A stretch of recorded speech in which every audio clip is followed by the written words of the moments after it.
네, 안녕하세요. 김정입니다. 자, 오늘은 이제 수능 특강으로 돌아왔어요. 수능 완성 다 마치고서 수능 특강 사회 경제 쪽으로 돌아왔습니다. 내용 정리 바로 들어갈게요.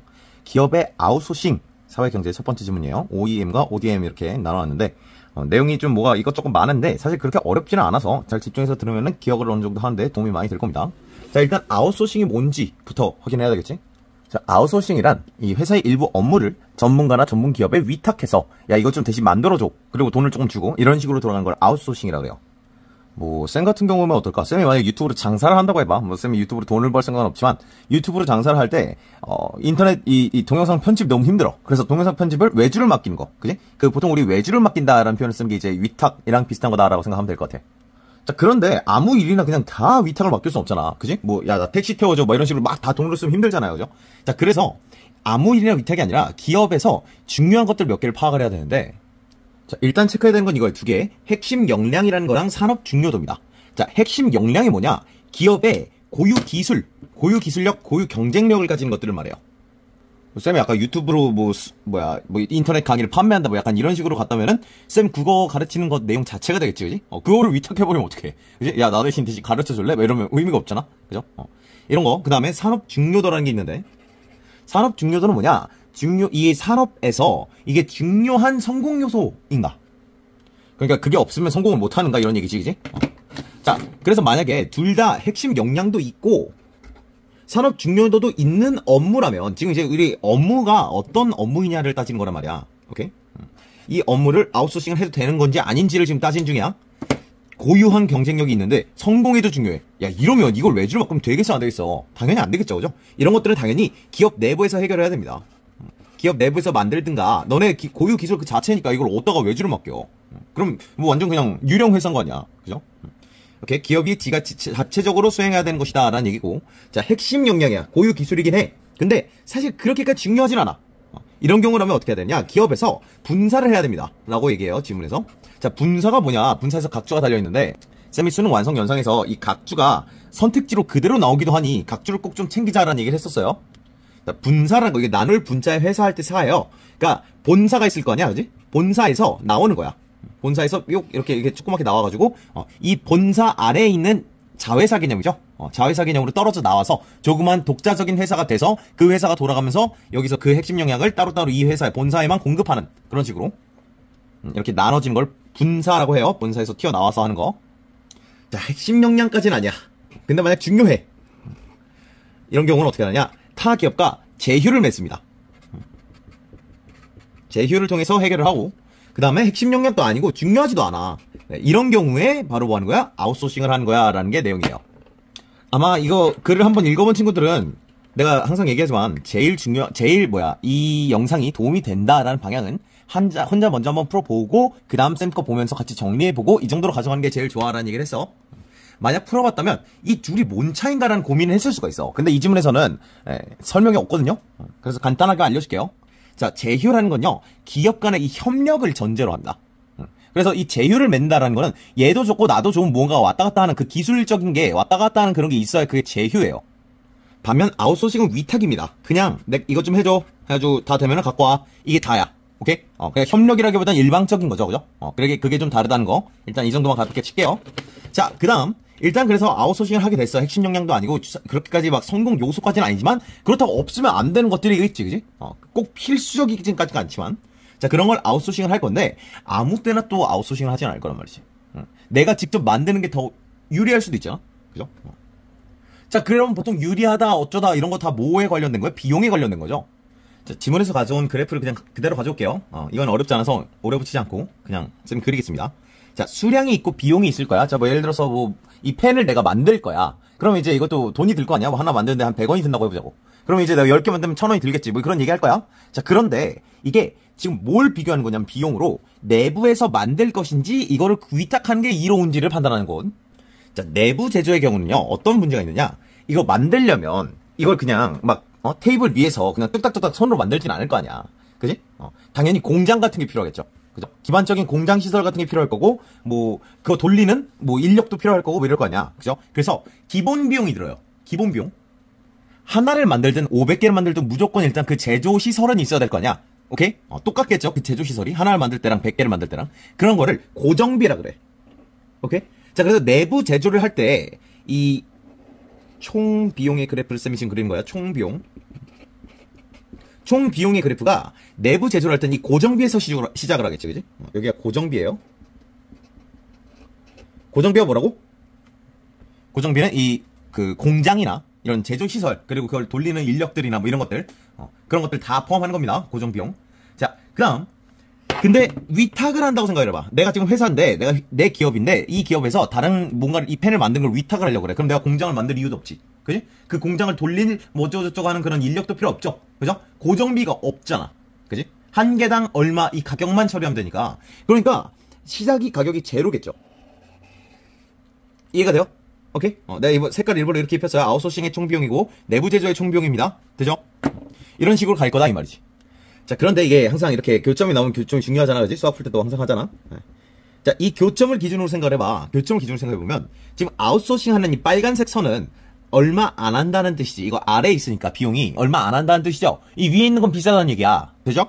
그럼 이 교점 전까지는 뭐가 유리한 거야? 싼 게 유리하지. 그죠? 그래서 이 교점 전, 그냥 어떤 수량을 기준으로 그게 바뀌는데, 여기까지는 아웃소싱이 유리하다는 얘기예요. 돼요? 아웃소싱을 하는 거야. 그러니까 약간 적게 만든다면 아웃소싱이 좋겠다 이 말이지. 그지? 자, 그런데 엄청 많이 만들어야 돼. 엄청 많이 만들어야 된다는 얘기는 점점 결국은 내가 만드는 게 더 쌀 거냐. 위탁은 외주하면 외주를 맡기면 돈이 더 들잖아요. 그죠? 왜냐면 걔네들은 만드는 것으로 장사를 하는 거니까. 그지? 만드는 원가 플러스 만들어준 그 서비스 비용을 받을 테니까 더 비쌀 거 아니야? 엄청 많이 만들기 시작하다 보면 어느 순간 그 분기점 넘어. 그럼 이때부터는 뭐 하는 게 좋다는 거야? 내부 제조를 하는 게 비용적으로 유리할 것이다 라는 얘기지. 그지? 그리고 엄청 많이 만드는 거 사실은 자체로다가 얘가 중요하다는 얘기죠. 회사 자체에. 그죠? 엄청 많이 만드는 얘기는 성공 요소에 관련될 가능성이 높겠죠. 오케이? 그래서 이렇게 많은 경우는 내부 제조로 가는 것이 유리하다. 이 교점을 기준으로 비용이 바뀐다고. 그지? 이때는 빨간색이 더 아래에 있으니까 더 싼 거고, 여긴 파란색이 더 아래에 있으니까 파란색으로, 싼 쪽으로 선택을 하는 거니까. 이럴 거면 공장을 세워서 우리가 만들자가 된다는 얘기야. 어렵지 않죠? 자, 그 다음, 마지막. 아웃소싱 두 가지 형태로 일단은 질문에서는 제시가 돼요. 만약 이게 연계된다면 아마 여러 가지 더 나올 수도 있습니다. 자, 일단은 OEM과 ODM으로 나뉘는데 뭔지 모르겠지, 그지? OEM이 뭐냐? 주문자 상표 부착 생산이라는 거래요. 자, 이게 뭔 소리냐면, 자, OEM은 어떻게 돌아가는 거예요? 주문자가, 그러니까 내 이 기업이 되겠지? 아웃소싱 외주를 맡길 건데, 이렇게 만들어줘 라는 모든 지침을 다 정해놨어. 그러니까 외주업체 입장에서는 그냥 뭐 정해진 대로 그냥 만들기만 하면 되는 거예요. 시키는 설계도가 다 있으니까 그 설계도 기준으로 만들기만 하면 되는 거야. 쉽죠, 그죠? 그리고 그러니까 이 외주업체 입장에서는 외주업장 권리나 지적 소유권을 가질 수가 없어요.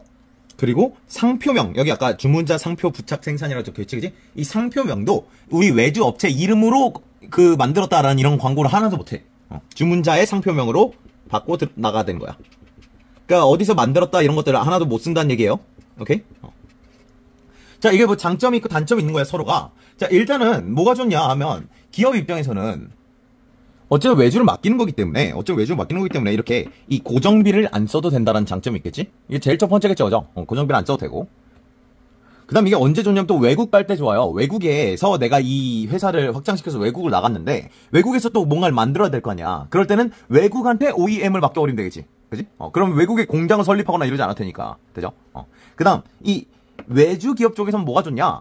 일단은 어렵지 않아. 그지? 생산만 할 수 있잖아. 공장 돌리는 것만 할 수 있잖아. 그러다 보니까 어때? 기술력이 좋아지겠죠.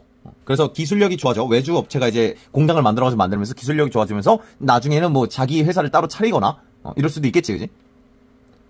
대신에 아무래도 모든 지침까지 줬는데, 그지? 우리 기업이 아웃소싱을 하면서 기업이 외주업체한테 이렇게 설계도까지 다 줬는데 비용을 비싸게 할 리가 없잖아. 그지? 싸게 만들어줘라는 게 기본적인 요구일 거기 때문에 안 비싸. 그지? 그래서 외주업자 입장에서는 이익률이 낮아요, 얘는. 오케이? 당연하죠? 자, ODM은 뭐냐? ODM은 제조업자 개발 생산입니다. 제조업자라는 건 외주업체를 말하는 거야. 그지? 걔네가 개발해서 생산한다는 얘기입니다. 자, 뭐가 다르냐? 여기서 모든 지침을 줬었잖아. ODM 같은 경우는 개괄적인 지침만 줘요. 개괄. 전반적인 그냥 간단한 지침만 준다는 얘기야. 그러니까 세부사항 같은 거는 누가 하는 거야? 외부업체가 하는 거지. 그지? 상세 설계는 외주업체가 하는 겁니다. 그러다 보니까 좀 비싸게 받을 수 있겠죠. 좀 더 이익률이 좋겠지. 그지? 이익률이 좋아. 자, 이 빨간색 글씨는 누구 기준이야? 외부업체 기준이에요. 위탁 받는 업체 기준. 자, 그 다음에 이 지적 소유권이라는 표현이 이제 또 차이가 되겠는데, 이게 외주업체랑 만약에 이 만드는 주문자가, 이 합의를 한다면, 지적 소유권을 가질 수도 있다라고 적혀 있어요. 오케이? 자, 주문자 상품명은 그대로입니다. 사실 당연한 게 외주 맡기는 이유가 내가 만들고 싶은데 귀찮아서잖아. 그죠? 그렇다고 해서 딴 회사가 만들었어요 이러면 신빙성이 떨어질 거 아니야? 그죠? 오케이, 됐죠? 다만 이 상세 설계를 해야 되다 보니까 기술력이 아까처럼 그냥 주어진 거 시키는 대로 만드는 수준에 그치면 안 되겠죠. 애초에 자기만의 노하우가 있지 않으면 이 회사가 유지가 될 리가 없다라는 그런 문제가 있을 수 있다. 여기까지가 기업의 아웃소싱 첫 번째 질문이에요. 내용 좀 많아가지고 조금 길게 듣는데 별로 어렵지 않죠. 첫 번째 질문. 자, 네트워크 안의 교환 이론이라는 질문인데 이 교환 이론이 뭔지부터 가볍게 살펴보고 갈게요. 자, 일단 첫 번째로 정의. 교환 이론이라는 거는 사회라는 게 보상이나 효용을 확실히 하려는 욕구로 행위자를 움직이는 것이다 라고 얘기하는 게 교환 이론이에요. 굉장히 추상적이고 확 들어온 내용이 아니죠. 그죠? 그냥 이 사회라는 걸 생각을 해봐. 그냥 간단하게 사회라는 건 개인이 아니잖아. 그죠? 개인과 개인이 그 관계를 가질 때 얘기하는 거예요. 관계를 가질 때 보상이나 효용이 있지 않으면 움직이지 않는다는 얘기예요. 오케이?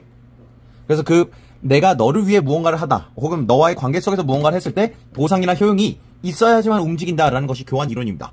그것을 교환한다는 얘기야. 자, 그리고 여기서 에머슨이라는 사람이 나오는데 에머슨이라는 사람은 이 사회라는 게 결국은 같은 얘기하는 건데 자신의 자원 가치를 높이는 방향으로 움직인다라는 얘기를 해요. 자신의 자원 가치를 높이려는 행위자 간의 교환이다. 이 교환이라는 건 일단 보상이나 효용 같은 걸 얘기하는 거지, 그지? 내가 뭔가를 줬으니까 넌 뭔가를 줘야 돼 라는 얘기를 하는 거예요. 이 교환에는 협상적 교환과 호혜적 교환, 이거 두 가지가 있습니다. 자, 협상된 교환은 뭐냐? 말 그대로 자원 분배를 놓고 협상을 하는 건데 협상이라는 걸 진행하다 보니까 당연히 시간이 좀 오래 걸리겠죠, 그죠? 시간이 좀 오래 걸리고 다만 내가 뭔가를 줄 테니까 넌 뭔가를 줘 라는 그런 명시적인 인식과 계산이 포함됩니다. 타협이라는 갈등 안에서 만들어지는 것이다. 이런 얘기까지 나옵니다. 자, 호혜적 교환이라는 건 뭐냐? 호혜적 교환 같은 경우는 반대겠지, 그지? 협상을 하는 게 아니라 얘가 일방적으로 뭔가를 줬을 때 이게 돌아오지 않을까라는 기대까지 포함하는 게 호혜적 협상이에요. 교환이에요. 오케이. 뭔 소린지 대충 추상적이지만 납득은 되죠, 그죠? 이 반대말이라는 얘기야. 얘네들은 딱 명시적으로 이걸 주면 이걸 줘 이지만 얘는 그런 거 없이 일단은 줘. 그랬을 때 뭔가 돌아오지 않을까라는 기대 안에서 이루어지는 걸 호혜적 교환이다라고 한다라는 얘기야. 호혜적 교환이라는 건 그러니까 좀 우연적이라고 할 수 있겠죠, 그죠? 우연적으로 얘가 이걸 줬는데 이걸 돌려줬네? 라는 그런 우연적인 보상에서 이루어진다라는 게 특징이라면 이 협상된 교환 쪽에서는 자원에 대한 제한과 역제한이라는 게 있다 정도 체크해보면 될 것 같아. 오케이, 뭐 타협, 협상 이런 거랑 다 같은 말이겠죠, 그죠? 제한과 역제한. 오케이. 자, 교환에서는요 행위자가 권력을 가져요. 이 권력이라는 게 이 지문에서 좀 중요한 역할을 하는데 권력을 갖는다는 게 무슨 뜻이냐? 상대방이 나에게 자원을 의존하는 정도예요. 이게 지문에서는 되게 추상적으로만 적혀 있어서 뭔 소린가 싶을 것 같아서 지금 간단하게 도식화를 한번 해줄게. 자, 내가 있어. 그리고 상대가 있겠죠, 그죠? 상대를 뭐라고 할까? 기업으로 해볼게요. 애플사 해볼게요. 애플사. 자, 기업. 애플사에서 공급하는 게 뭐야, 일단 대표적으로? 스마트폰이 있겠죠? 자, 이거 사과 그려놨습니다. 자, 아이폰이라고 해보자고. 자, 아이폰을 공급하는 입장이야, 기업이. 기업이라는 게 아이폰이라는 자원을 공급한다고. 자, 근데 쌤은 갤럭시를 써서 잘 모르는데 애플 쓰는 사람들은 애플만 쓰잖아요, 그죠? 이 애플에 대한 의존도가 굉장히 강하단 말이지. 그러니까 어때? 만약에 아이폰이 가격이 한 10만원 뛰었어. 뭐 기능이 어쨌든 추가됐든 어쨌든 간에 새로 나온 아이폰이 저번에 새로 출시했을 때보다 한 20만원 비쌌어. 그래도 사잖아, 그지? 아이폰이니까 난 아이폰 아니면 안 되거든? 막 이런 생각을 하니까 그렇게 되죠, 그죠? 이게 기업의 의존도가 굉장히 높은 편이다 이런 얘기지, 그지? 그렇다면 나보다 기업이 상대적으로 권력이 더 많다라고 얘기할 수 있겠죠?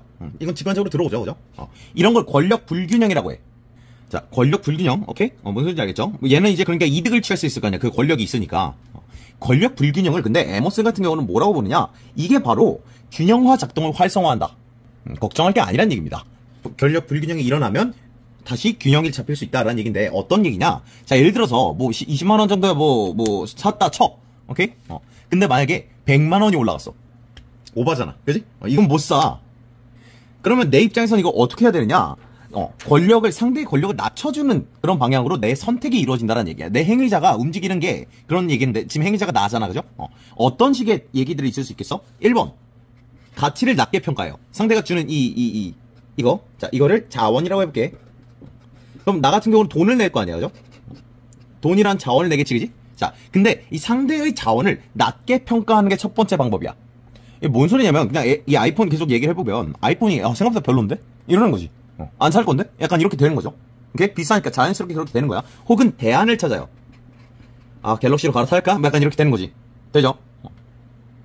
네. 뭐, 예시를 쌤이 제일 받아들이기 편하고 아이폰을 줬는데, 자기 자원의 가치 자체를 높일 수가 있어요. 아까 같은 경우는 상대의 자원 가치를 낮게 평가하는 거잖아. 뭐, 같은 말이죠, 사실, 상대적으로 보면. 내 자원 자체를 높게 평가해. 여기서 뭐 돈 가치를 높게 평가하거나 만들 수는 없으니까 어렵겠지만, 물건과 물건을 교환한다든가 이런 상황에 생각을 해보면, 뭔 소린지 이해는 될 것 같아. 아니면, 상대도, 어쨌든 내가 뭔가를 줄 텐데 돈이 아니라 물건이라고 생각하면, 그 물건이 내가 이거 안 주는 거 아니면 안 돼. 이렇게 내 자신의, 내가 주는, 상대한테 주는 자신에 대한의 가능성 자체를 낮게 만들어. 그래서 어떻게? 상대가 나한테 더 의존할 수 있도록. 오케이? 그럼 어떻게 돼요? 지금 얘 올라갔는데 얘도 올라왔으니까 균형이 이루어지겠지. 오케이? 이래서 균형화를 만들 수밖에 없다라는 얘기입니다. 자, 그 다음 마지막으로는 중심성과 권력 관계 변화에 대한 얘기를 하는데요. 중심성이라고 간단하게 적어볼게요. 자, 이건 뭐 사실 그렇게까지 어려운 내용이 아니라서 지문에서 예시를 들었던 중세시대의 그 봉건제를 기준으로 한번 설명을 해보려고 그래. 자, 봉건제가 뭐냐면 왕이 이렇게 있고요. 영주들이 여러 영토를 갖고 있어. 여기서 따로 통치를 하고 있지, 그지? 영주가 있고 영주들은 백성들한테 이렇게 자원을 걷어요. 그죠? 자원을 걷다가 이 영주가 이 자원을 받아서 세금처럼 왕한테 갖다 준단 말이지. 당연히 지금 왕이 중심을 갖고 있는 거죠, 그죠? 권력 관계에서 제일 높은 게 이제 왕인 거지. 이거를 이제 회사 차원에 생각하면 뭐 가운데 뭘로 까? 삼성 뭐 이런 거 갖다 놔도 되겠어. 우리나라 같은 경우는 삼성에서 파생되는 이런 그 삼성에 의존하는, 삼성에만 팔 수 있는 그런 물건을 만든다든가 이런 회사들도 많을 거고 하니까. 자, 왕을 일단 위치를 잡아볼게요, 봉건제로. 자, 왕을 박았는데 영주들이 그럼 세금을 줄 거 아니야, 이렇게. 그죠? 그러면 얘네들이 그냥 공짜로 주는 게 아니죠. 그죠? 뭔가 돌아오는 게 있어야 될 거 아니야. 아까 얘기했죠, 그죠? 이 협상된 교환까지는 아니야. 그죠? 왕이랑 협상을 하진 않을 테니까 호혜적 교환이겠죠. 일반적인 자원을 배분하는 그런 것까지 포함되는데 어쨌든 보상을 기대해. 뭐 줘, 왕이 나한테 뭔가를 줘야 돼. 오케이? 그런데 안 주면 어떻게 돼요? 왕이 나한테 전혀 주는 게 없어. 나는 열심히 세금을 냈는데 전혀 나한테 돌아오는 게 없네? 이러면 어떻게 돼요? 권력이 붕괴됩니다. 오케이? 당연하죠, 그죠? 반란이 일어난다, 뭐 이렇게 이해해도 돼. 왕이 전혀 나한테 도움이 안 되네? 죽여! 자, 약간 이렇게 되고, 영주끼리 이렇게 권력 중심으로 다시 바뀐다는 얘기지. 그지? 자, 근데 이게 왜 일어난 거냐? 결국은, 아까 뭐 세금처럼 해가지고 물건들을 갖다 바치고 뭐 이랬던 경우인데, 이 영주들이 어때요? 이 높은 자원의 가치, 이 높은 자원의 공급 원천은 결국은 영주한테 제일 가깝잖아. 그지? 원래 그걸 갖다 바쳤던 것들이니까, 이해가 되죠? 그래서 그 자원의 이 가치가 높은 자원에 가장 가까이 있는 사람들을 기준으로 권력 관계가 이동한다는 얘기지. 오케이? 어렵지 않죠? 높은 자원의 공급의 원천에 가까운 자들. 이런 식으로 정리할 수 있겠습니다. 이게 바로 교환 이론으로 본 사회의 구조예요. 사회문화 세 번째 영상이고요. 이 지문이 좋습니다. 지문이 공부하기 굉장히 좋아요. 그래서 120쪽에 있는 수특 사회문화 세 번째 지문, 물권 변동과 담보물권 이 지문은요, 꼭 한번 풀어보면 좋을 것 같아요. 다른 지문들은 그냥 뭐 내용 좀 듣고 그냥 정리하는 정도로 그쳐도 되겠지만, 가끔씩 쌤이 이렇게 좋은 지문들, 좀 공부하기 좋은 지문, 혹은 읽기, 독해력 연습하기에 좋은 지문 같은 경우는 쌤이 이렇게 얘기를 해줄 테니까, 먼저 풀어보길 바랍니다. 특히 2번 문제 같은 경우는 아마 이번 수능에도 꼭 출제될 유형이어서, 다른 것들은 되게 편하게 답을 낼 수 있어야 됩니다. 자, 가볼게요. 풀어봤다고 가정합니다. 자, 자원, 권리, 뭐 이런 것들이 나오는 건데, 자, 일단은 이 세상에 굉장히 많은 자원들이 있어요. 자원이 뭐냐? 크게 나누면 두 가지가 있는데, 타인의 행위와 물건, 이렇게 두 가지로 나눌 수 있어요. 사람들이 살아갈 때 필요한 것들입니다. 너 이거 해! 라는 그 노동력 뭐 이런 거 관련된 모든 것들, 그 다음에 물건, 이런 것들 두 개로 이루어졌다라고 볼 수 있겠어. 자, 이런 자원이라는 건요, 민법상 권리의 대상이 돼요. 자, 각각의 대상되는 권리, 자, 물건에 대한 권리를 물건 권리라는 뜻이 어렵지 않죠? 줄임말이야, 그냥. 채권은 타인의 행위에 대한 권리예요. 이거 들어봤죠? 여러 지문에 나오죠, 그죠? 자, 이 지문을 연계해서 그리고 209평에 있는 점유 소유 지문 같이 한번 보면 좋을 것 같습니다. 자, 그런 권리들이 발생하거나 소멸하거나 이전되거나 뭐 이럴 수 있겠죠, 그지? 발생까지 포함하는 겁니다. 변동이란 표현이 이 아래 두 개는 소멸과 이전은 편하게 들어올 텐데 발생까지를 권리 변동이라고 해. 오케이? 당연히 발생을 해야 권리가 생길 거 아니야, 그죠? 이런 권리 변동은 뭐에 따라 일어나느냐? 이 채권의 경우는 계약에 의해서 일어납니다. 채권에 의해서는. 계약이라는 건 당사자들의 합의를 말해요. 당사자들의 합의.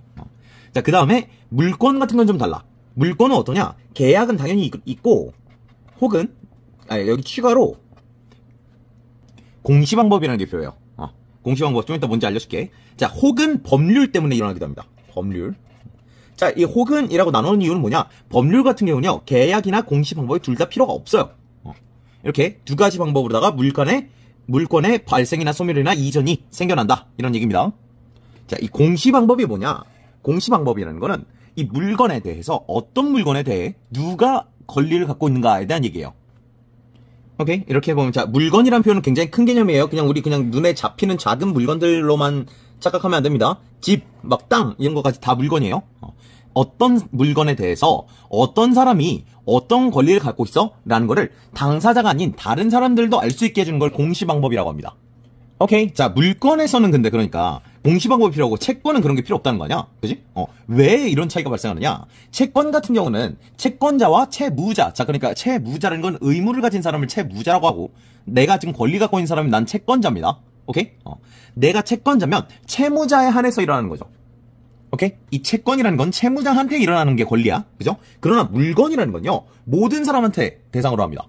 이게 무슨 소리냐? 잘 생각을 해봐. 별거 아닙니다. 자, 내가 예를 들어서 이 펜을 갖고 있다라는 건 물건이잖아. 그지? 이 펜은 나의 것이야 라는 건 물건이야. 이 펜이 예를 들어 그럼 철수만 못 가져가는 게 아니지. 그지? 영희도 못 가져가고 영수도 못 가져가. 그죠? 모든 사람들이 이 물건에 대한 권리를 나한테 지켜줘야 되잖아. 그죠? 그래서 채권이랑 물건이 대상이 다르다는 거야. 오케이? 이게 일단 제일 중요한 포인트죠. 그죠? 물건이라는 건 모든 사람을 대상으로 하는 권리다. 채권이라는 거는 채권자는 채무자한테만 발생하는 권리야. 이렇게. 됐죠?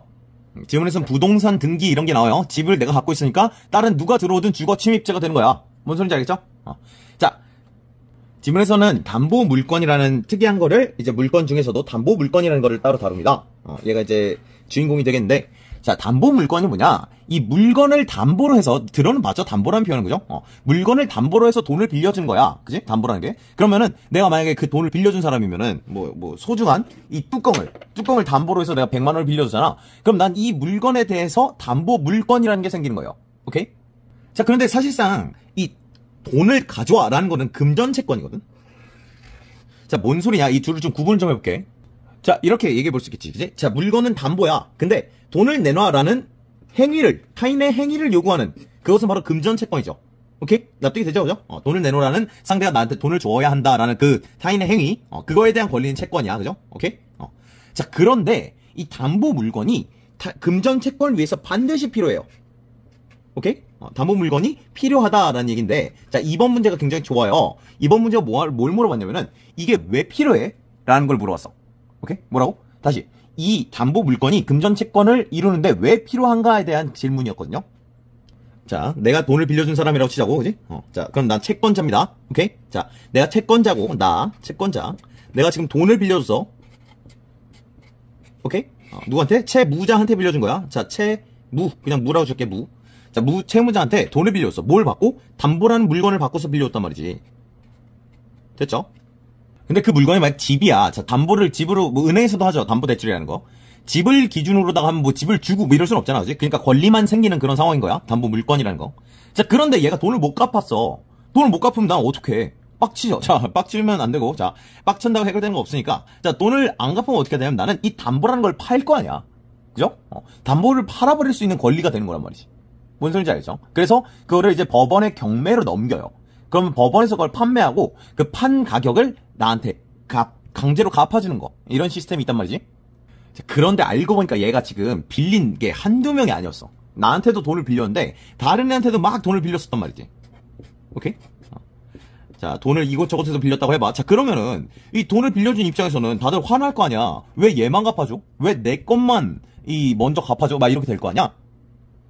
너네가 영화에서 보는 그 장기 매매각서 막 이런 거 있잖아. 이게 다 담보예요. 내 장기를 담보로 할 테니까 2억을 빌려줘. 뭐 이런 식이야. 그러니까 담보를 기준으로 하면은 안 되면 이거 팔아라는 나한테 돈 빌려주는 사람한테도 보험이잖아, 이게. 그래서 더 액수가 커요.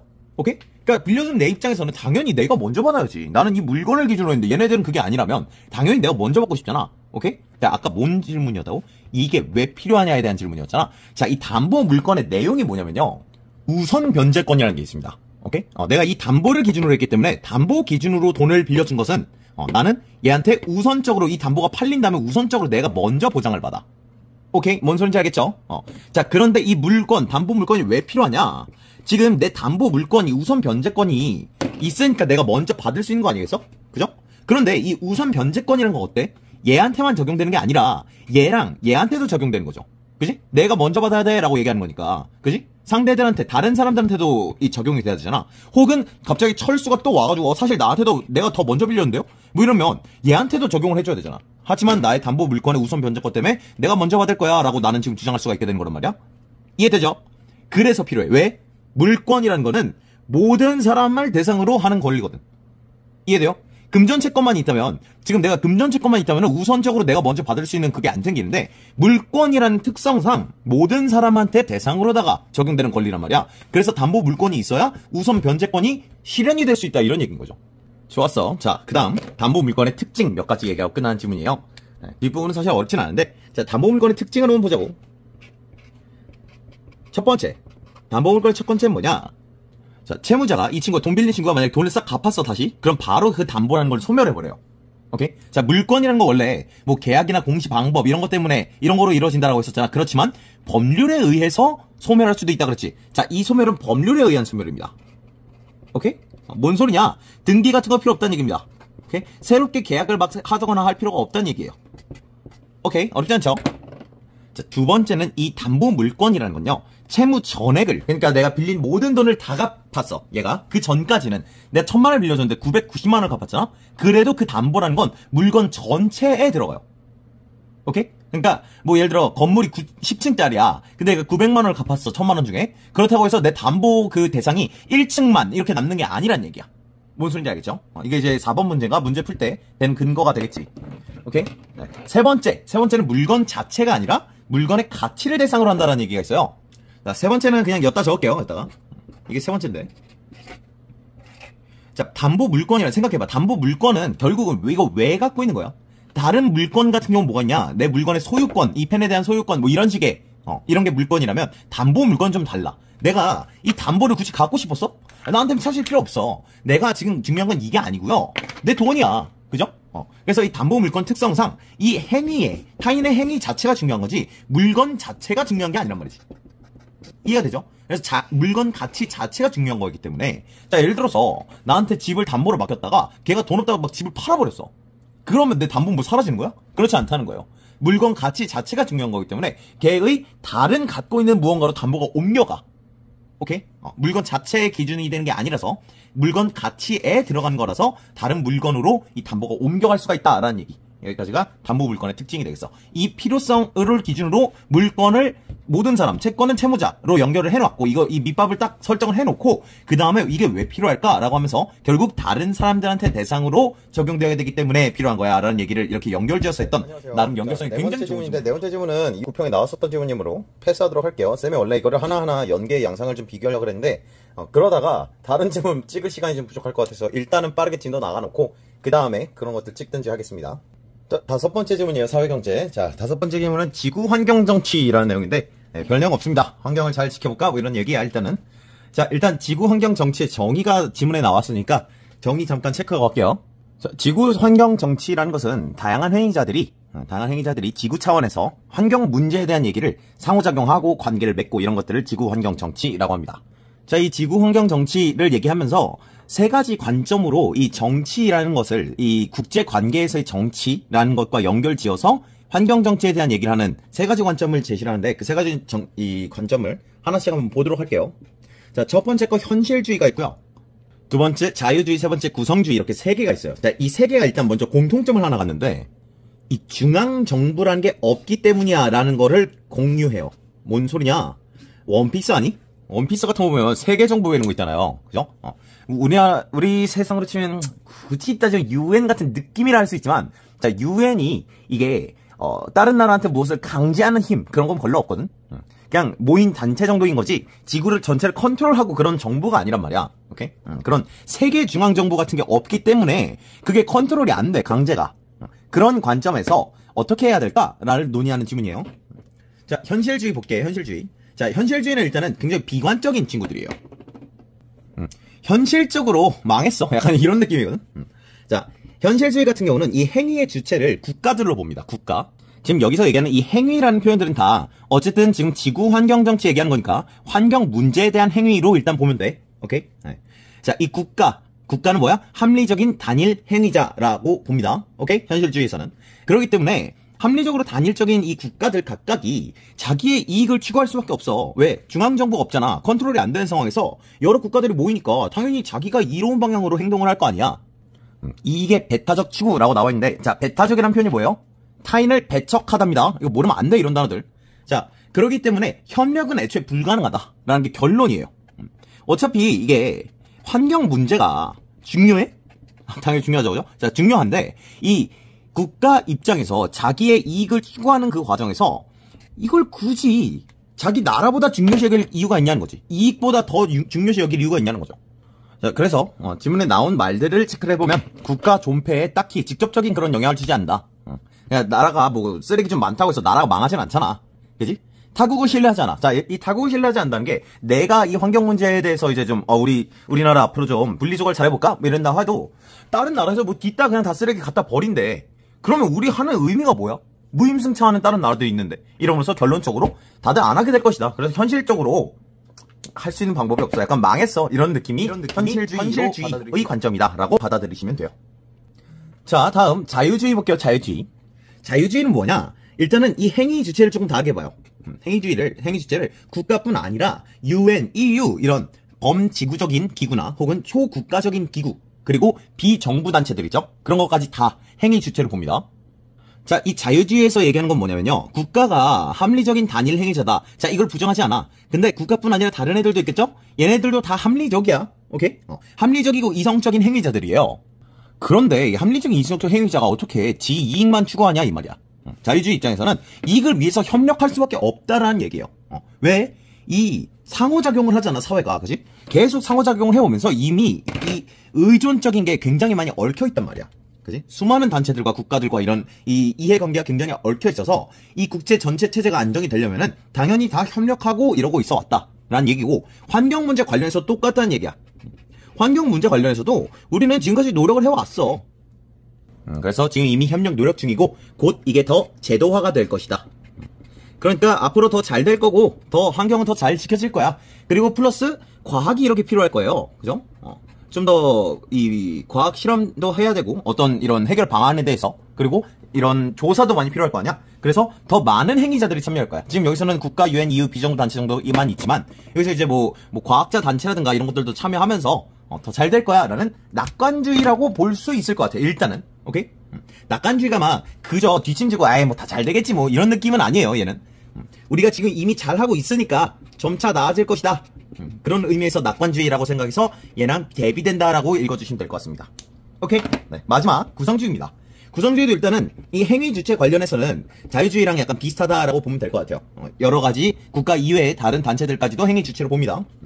근데 뭐가 다르냐? 구성주의라는 거는 이 사회 구성적인 얘기를 하는 건데, 이 국가 간의 상호작용 방식에 따라서 경쟁이 되기도 하고 협력이 되기도 해. 모든 것들은 이런 얘기를 해요.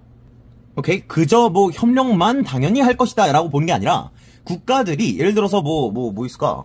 쓰레기 섬이 있다고 해봐. 쓰레기 섬 들어봤죠? 쓰레기 섬을 없애는데 어떤 나라는 막 그게 이쁘대. 미관적으로 이쁜데요? 막 이러면서 그걸 지키고 싶어 해. 어떤 나라는 이건 환경 보호를 위해서 없애버려야 돼, 이런 얘기를 하면은 그건 경쟁 구도인 거지. 그지? 뭐 항상 협력하고 있다라고 보는 건 웃긴 거다라는 얘기하는 거야. 오케이? 자, 그래서 적으로 상대와 자신을 적으로 인식한다면 경쟁을 하겠으나, 만약에 대화가 가능한 상대로 본다면 협력이 가능해지겠지. 그지? 그리고 공통의 이해관계. 여러분, 이해관계라는 표현 되게 자주 나오니까 꼭 알아두세요. 이해관계는 understand 그거 아니야. 이익과 손해를 계산한다는 뜻입니다. 오케이? 그래서 공통의 이해관계가 있다면 협력 구도가 될 것이고, 그걸 통해서 어때? 중앙정부의 부재 또한 해결할 수 있을 것이다. 이런 협력을 통해서. 그러니까 어떻게 해야겠어? 대화를 하려고 해야겠지. 적으로 보지 말고. 그죠? 공통의 이해관계를 확립하려고 해야겠죠. 그죠? 그 다음에 국가들만이 아니라 세계적으로 봐야 될 거 아니야? 그래서 국가 중심적인 사고를 탈피해야 된다. 국가 중심적인 생각을 벗어나야 된다. 탈피까지가 구성주의의 입장이 되겠습니다. 내용 굉장히 쉽죠? 그죠? 여기까지예요.